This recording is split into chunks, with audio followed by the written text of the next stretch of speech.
إن الحمد لله نحمده ونستعينه ونستغفره ونؤمن به ونتوكل عليه ونعوذ بالله من شرور أنفسنا ومن سيئات أعمالنا من يهده الله فلا مضل له ومن يضلل فلا هادي له وأشهد أن لا إله إلا الله وحده لا شريك له وأشهد أن محمدا عبده ورسوله أما بعد فإن خير الحديث كتاب الله وخير الهدي هدي محمد صلى الله عليه وسلم وشر الأمور محدثاتها وكل محدثة بدعة وكل بدعة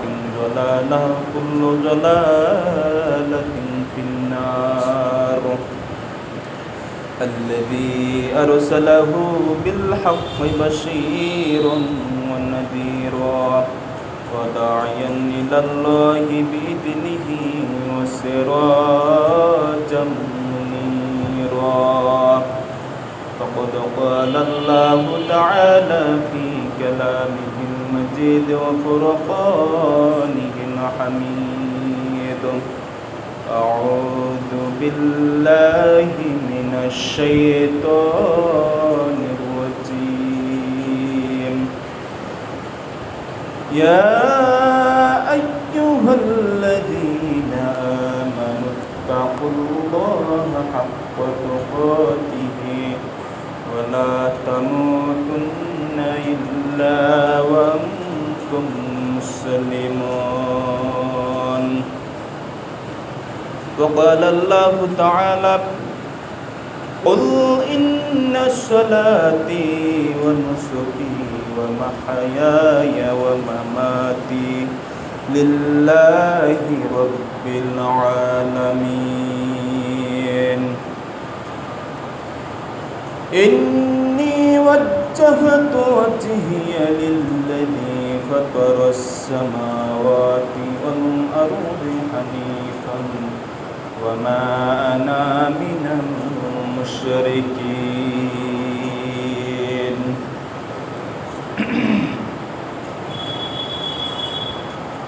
وقال الله تعالى في كلامه المجيد وفرقانه الحميد إنما الصدقات للفقراء والمساكين والعاملين عليها والمؤلفة قلوبهم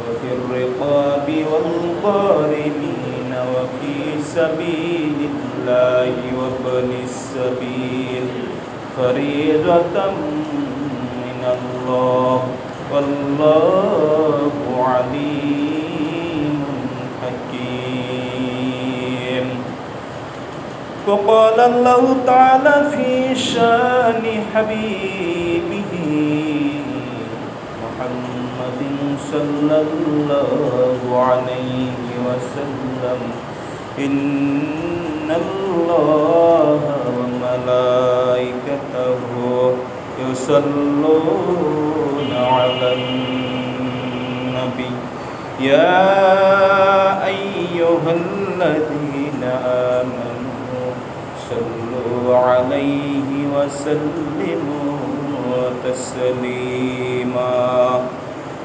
اللهم صل على محمد وعلى آل محمد كما صليت على إبراهيم وعلى آل إبراهيم إنك حميد مجيد اللهم بارك على محمد وعلى آل محمد كما باركت على إبراهيم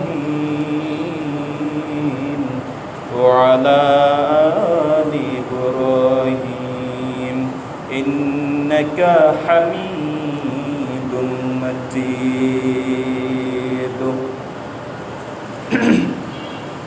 আলহামদুলিল্লাহ। সর্বপ্রথম আল্লাহ শুকর আদায় করছি, সেই মহান আল্লাহ তাআলা আমাদেরকে সুন্দরভাবে মসজিদে উপস্থিত হওয়ার তৌফিক দান করেছেন। জিলহজ মাসের 10 তারিখ আল্লাহ রাব্বুল আলামিন তামাম পৃথিবীর মধ্যে শ্রেষ্ঠ যে 2টি দিন রয়েছে বছরের মধ্যে, তার মধ্যে হচ্ছে আজকে অন্যতম বিশিষ্ট দিন।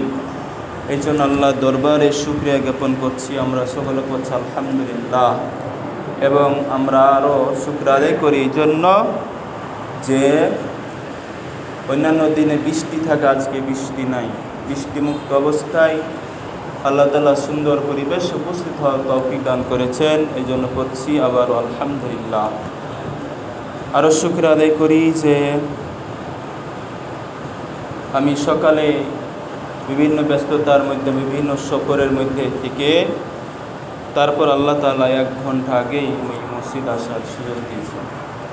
বাড়ি যাওয়া হয়নি। সকালবেলা বাড়ি গিয়ে আবার হাজারিবাগ, হাজারবিঘি অর্থাৎ হাজারবিঘি, তেলকুপি, সোনা মসজিদ, তোহাখানা, চামাচিকা সব কিছু সফর শেষ করে আবার আল্লাহর দরবার অন্যতম দরবারে গিয়েছিলাম। আবার আল্লাহর আরেক দরবারে উপস্থিত হয়েছি এবং চিন্তা করছিলাম যে হয়তো 12:30টার আগে পৌঁছতে পারবো কিনা, কারণ কাউকে বলে যাওয়া হয়নি, মোবাইলও করা হয়নি। এমন অবস্থায় একজনকে দায়িত্ব দিয়েছিলাম, তিনি বলেছিলেন পরে যাব। সন্দেহমুক্ত হলাম। সন্দেহের কারণে আমাকে তাড়াতাড়ি আসতে হলো, কারণ যে তিনি এখন আসেননি। তাহলে আজকে মুসল্লিরা অনেকেই আমাকে গালাগালিজ করতেন উপস্থিত না হওয়ার কারণে, এবং এটাই স্বাভাবিক ছিল। কারণ জুমার দিন এমন একটা দিন, এই খুতবার জায়গায় সবারই দাঁড়াবার সাহস নাই। অনেকেই মিম্বারে দাঁড়িয়ে পা কাঁপতে কাঁপতে পড়ে যায়। এখানে সাহস লাগে। এই মিম্বার থেকেই রাসূল সাল্লাল্লাহু আলাইহি সাল্লাম গোটা রাষ্ট্র পরিচালনা করেছে। এই মিম্বার থেকেই বিভিন্ন যুদ্ধের ময়দানে সেনা পাঠিয়েছেন। এই মিম্বার থেকেই সকল সাহাবীদেরকে দিক নির্দেশনা দিয়েছেন, অর্ডার করেছেন, কাকে কোন কাজের দায়িত্ব দিতে হবে সেই দায়িত্ব তিনি বন্টন করে দিয়েছেন। মসজিদের এই মিম্বারটি হচ্ছে পৃথিবীর মধ্যে সবচেয়ে গুরুত্বপূর্ণ মিম্বার, যেটা রাজ সিংহাসন, যেটা রাষ্ট্র ভবন, বঙ্গভবন আর গণভবন, রাজপ্রাসাদের চাইতো 100 কোটি গুণ এই মিম্বারে মর্যাদা আল্লাহ তাআলা এবং তার রাসূল দিয়েছেন। তো এই জন্য আল্লাহ শুকরিয়া সকলে পড়ছে আলহামদুলিল্লাহ। সম্মানিত মুসল্লি কিরাম, আল্লাহ শুকরিয়া আদায় করতে আমরা কার্পণ্য করব না, কারণ বিপদে আসলো আল্লাহ শুকরিয়া, মৃত্যু আসলো আল্লাহ শুকরিয়া, শহীদ হলো আল্লাহ শুকরিয়া। বিপদে মৃত্যু, শহীদ হলে আল্লাহ শুকরিয়া। এই জন্য যে আল্লাহ তাআলা যাকে ভালোবাসেন, যাকে নৈকট্য দান করেন, একমাত্র তাকেই বিপদ দেন, তাকেই শহীদের মর্যাদা দিয়ে তার কাছে টেনে নেন। এই জন্য আল্লাহ শুকরিয়া। যে কোনো উজোট, যে কোনো কাজ, যে কোনো কিছু ক্ষেত্রেই বিপদে পড়লে আলহামদুলিল্লাহ পড়তে হবে, সাথে ইন্নালিল্লাহ পড়তে হবে। মৃত্যুর সময় আলহামদুলিল্লাহ পড়া যায়, কারণ এটা হচ্ছে আল্লাহর নৈকট্যপ্রাপ্ত বান্দাদের জন্য একটি সুসংবাদ। মুমিনদের ক্ষেত্রে অবশ্যই এটা শুকরিয়া আদায় করা যায়। জন্য যে রাসূল সাল্লাল্লাহু আলাইহি সাল্লাম বলেছেন যে আল মাউতু তুহফাতুল লিল মুমিন, মৃত্যু হচ্ছে মুমিনদের জন্য হাদিয়া, উপহার, উপঢৌকন।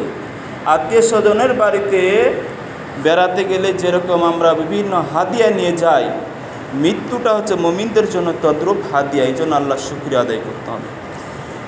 আর ইন্না লিল্লাহি ওয়া ইন্না ইলাইহি রাজিউন বলি কেন? এখানকার অর্থ আমরা মনে করি যে অন্যরকম, যে মৃত্যু আসলে এটা বলতেই হবে বা এর অর্থটা না বোঝার কারণে আমরা